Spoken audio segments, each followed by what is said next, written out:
Respect. A Navy SEAL, he struck her once. Seconds later, he was unconscious in front of 2,000 troops.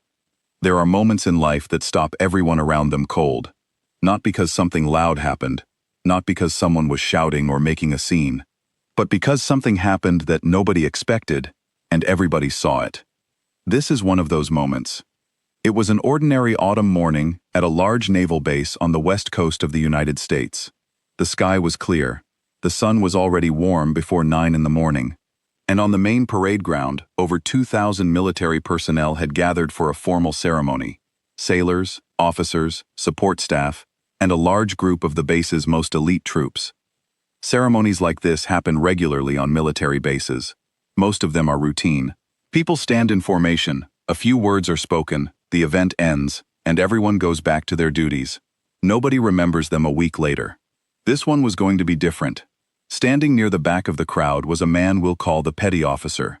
He was a Navy SEAL, one of the most physically trained and combat-tested soldiers the United States military produces. 3 deployments overseas, multiple commendations, a chest full of ribbons that told the story of years spent in some of the most dangerous corners of the world. He was built like a man who had been through things most people only read about in books, and he carried himself that way, not with pride exactly, but with a kind of certainty. The certainty of someone who had never met a situation he couldn't handle. That certainty, on this particular morning, was about to become his biggest problem. Across the parade ground stood a woman we'll call the lieutenant commander. She was a JAG officer, that stands for Judge Advocate General, which is the military's legal branch. She handled legal cases involving military personnel.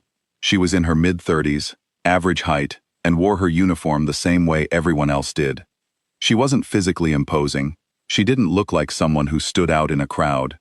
What you couldn't tell by looking at her, what almost nobody on that base knew, was that she had been doing judo since she was a child. Her father was a Marine, and he had started her in martial arts when she was 6 years old. Not to turn her into a fighter, but because he believed every person, especially his daughter, should know how to protect themselves and carry themselves with confidence. She trained for years, competed in college.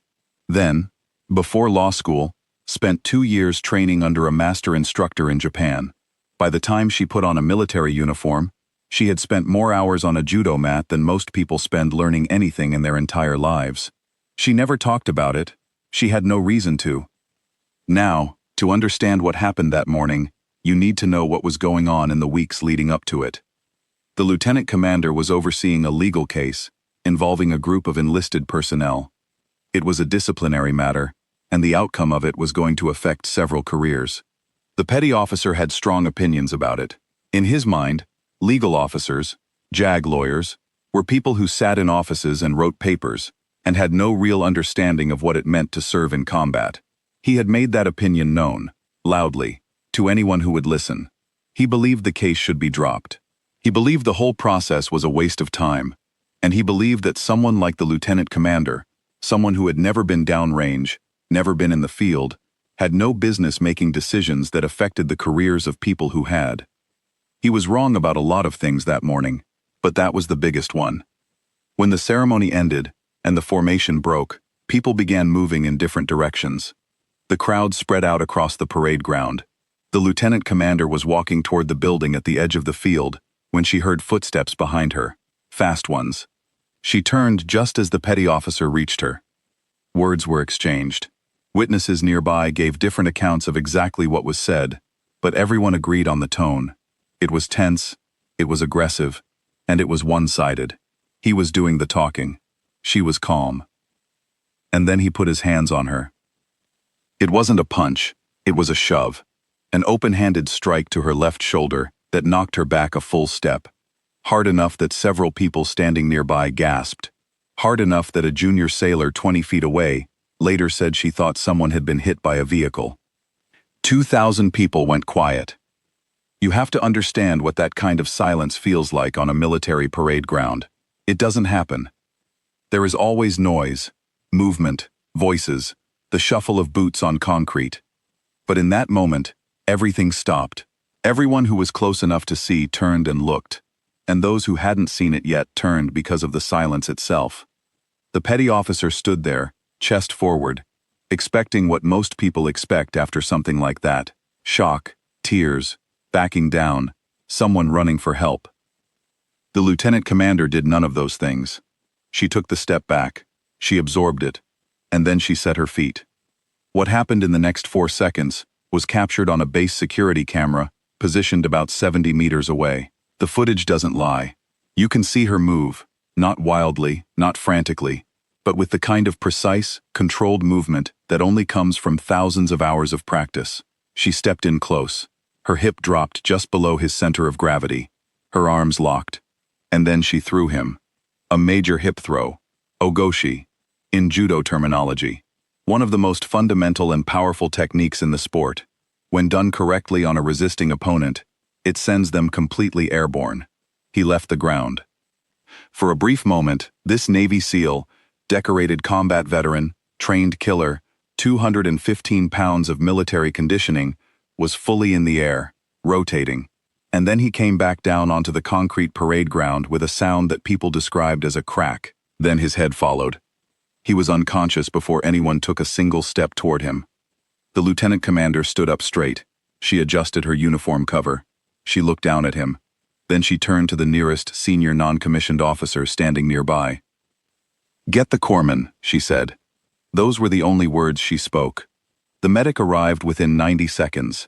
The petty officer regained consciousness a couple of minutes after that. He was confused, disoriented, and couldn't immediately remember where he was. He was taken for medical evaluation and diagnosed with a concussion. Nobody laughed, nobody cheered. The 2,000 people who had witnessed this just stood there for a moment, very still, the way people stand when they've just seen something that doesn't fit anywhere in their prior experience of the world. Then, one by one, they went back to their duties, and they started talking. Stories like this travel fast in military communities. By that evening, every barracks on the base had heard some version of it. By the end of the week, people at other installations across the country were retelling it. Some details changed in the retelling, the way details always do, but the core of it stayed the same, because the core of it had been witnessed by 2,000 people and recorded on camera. The legal process that followed was straightforward. The security footage was clear. The witness accounts were consistent. The petty officer faced a formal military legal hearing. He was found responsible for the physical assault. He received a formal reprimand and a reduction in grade. But the investigation that the incident triggered also surfaced a history of conduct that his commanding officers had been unable to look past. He was eventually separated from military service, not for one moment alone, but for a pattern that the moment had finally made impossible to ignore. The legal case the lieutenant commander had been overseeing, the one that had caused all the tension, moved forward without further interference. It concluded on its merits, the way it should have from the beginning. She was promoted to the next rank 8 months later. The promotion had already been in the pipeline long before any of this happened. She went on to serve in senior legal roles within the Pacific Command, and later taught military law at a war college on the East Coast. She never gave an interview about what happened. She never made a statement to the press. She didn't need to. Her record spoke for itself. She kept training too. She always had. Now, here is the part of the story that people often sit with for a while after hearing it. The petty officer wasn't a bad person in the way that people usually mean when they say that. He had served his country through multiple dangerous deployments. He had courage. He had discipline. He had sacrificed things that most civilians never have to think about. Those things were real, and they mattered. But somewhere along the way, he had picked up a belief that his training and his rank and his experience made him the final word on things, that his version of respect was the only version that counted, that someone who hadn't done what he had done didn't deserve the same standing he had. And that belief, that quiet, unspoken belief, cost him everything he had worked for. Because here is what he didn't know when he walked up to her that morning. He didn't know about the 6-year-old girl whose father taught her that her size didn't determine her strength. He didn't know about the thousands of hours on the mat. He didn't know about Japan, or the master instructor, or the competitions, or any of it. He looked at her and saw a paper pusher in a uniform. He saw someone he had already decided was beneath him. He never bothered to find out who she actually was. That is a lesson that gets taught in martial arts schools all over the world. and it is one of the oldest lessons there is. You cannot know what another person is capable of by looking at them. You cannot know what they have been through, what they have learned, or what they carry with them, just from a rank on a sleeve or a title on a door. Every single person you meet knows something you don't know, and can do something you cannot do. If you forget that, if you let your ego convince you otherwise, the world has a way of reminding you, sometimes gently, sometimes on a concrete parade ground in front of 2,000 witnesses. The parade ground at that naval base sees dozens of ceremonies every single year. Promotions, retirements, award ceremonies, farewells. Most of them pass without incident and are forgotten before the next one begins. That autumn morning was not forgotten. 20 years later, people who were there still talk about it. Not because a man was embarrassed, not because someone got hurt, but because of what it stood for. The idea that respect is not something you get to demand, it's something you choose to give. And when you stop giving it, you cannot always predict what comes back to you. A Navy SEAL spent years training to be the most capable person in any room he entered. That morning he walked onto a parade ground and made the mistake of assuming he already knew everything about the people around him. He learned otherwise in 4 seconds. There is also something worth saying about the crowd that stood there that morning. 2,000 people witnessed what happened. Not one of them stepped in to help the petty officer after he had shoved her. Not because they were afraid, not because they did not care, but because in those 4 seconds, everyone on that field saw something that needed no explanation. They understood it immediately. Rank had not protected him. Size had not protected him. Years of training and combat experience had not protected him. The only thing that could have protected him that morning was simple, basic respect, and he had chosen not to bring it with him. That is not a lesson that belongs only inside military bases. It lives everywhere.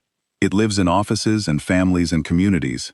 The idea that your title, your strength, your experience, or your status gives you the right to dismiss another person is one of the most common and costly mistakes that people make. It costs relationships. It costs careers. It costs reputations that took decades to build. And sometimes it costs all three at the same time, on a concrete parade ground, in front of 2,000 witnesses, in 4 seconds. This story is really not about a fight. It is not about who won or lost. It is about the quiet, patient, disciplined work that goes into becoming someone who cannot be made small by another person's arrogance. It is about the choice to keep training, keep learning, keep doing the work, even when the people around you have already made up their minds about who you are. And it is about what happens when that kind of person finally meets someone who was certain they already knew everything there was to know. The world is full of people who carry things you cannot see: skills, experiences, strengths, stories. You will never know what someone is capable of just by looking at them.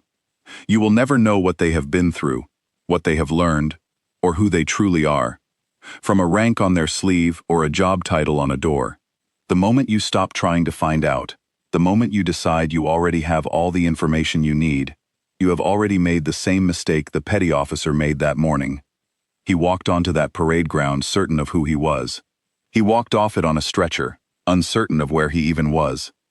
4 seconds. That is all it took for years of assumptions to fall apart. C. Never judge a person by the uniform they wear. Judge them by the character they carry.